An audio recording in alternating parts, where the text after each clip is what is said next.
Hey, welcome out here to the quilting studio today. I hope you're doing great because I know I am. Let's look at what I have up on the quilting bed. Oh, golly, so bright and fresh. Do you love it? I know I do.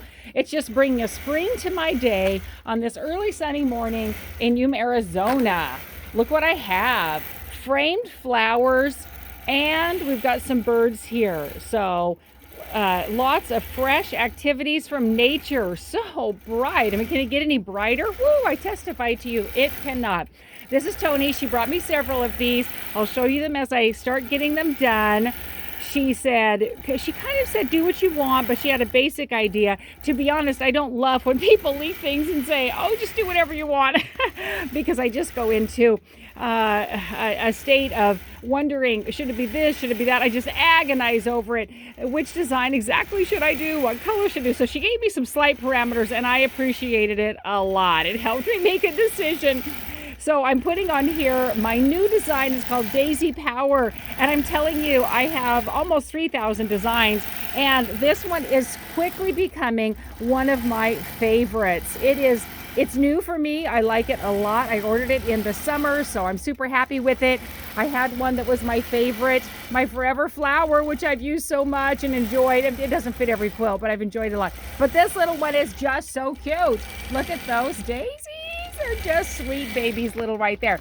Now, she also said, thankfully, she gave me a little parameter on color, and she said blue or purple. Well, I have this fantastic magenta variegated, and I laid a couple of different colors out here to decide what was going to work. Now, as you can tell, in the center, not a whole lot is going to show no matter what color we chose, whether we went with that vibrant orange or the yellow, whether we went with that fantastic petunia pink, whether we went with begonia, it wouldn't matter. Nothing would show a lot in the center. But this border, it is rocking. And so the border is what I thought I would center upon. I would highlight it.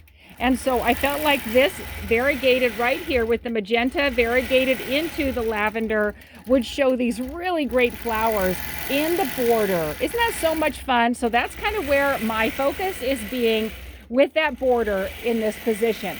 Very straight quilt. I appreciate that. She's put the blocks together in the center and then just put a wonderful, not too small, simple black border all the way around it. I love it. This could be a nice wall hanger. It could be something hanging over the back of a chair you cuddle up with. Now, when you have your strips to go along the edge of your border, if you're able to, I always suggest, what is it? Stitch them and when you splice them together, stitch them at the diagonal. Can you see that right there? Only because I'm pointing it out. Your eye will go much more smoothly over a diagonal connection than it will with a straight on connection. Again, let me show you the difference. I've shown you before. Here's that diagonal connection right here. Again, I'm pointing it out to you. Otherwise, you would be very difficult to find it. Your eye just meshes so much better with it being at this edge versus this one that is at the straight. Now, not to disparage this one because it is these two pieces coming together, unless you did the mitered corner, which is always welcome. It's fantastic with any quilt and elevates it, woohoo, way up there.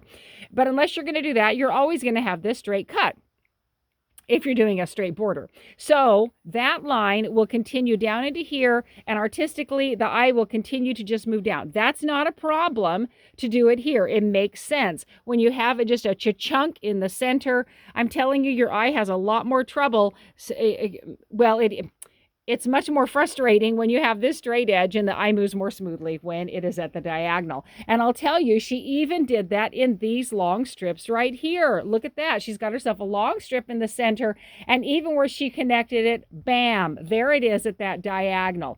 When your eye is shifting across this quilt at a fairly quick pace, you're just going to smooth right past that. It's not going to bother you that was a splicing at all. I'm only pointing it out to you because I want to help you with your techniques of your quilting. Otherwise, I want you to be able to just let that smooth right past you. So tell me, what do you think? What do you think about the variegated magenta and lavender in that border? I love it so much. I hope you have a great day because I know I'm going to.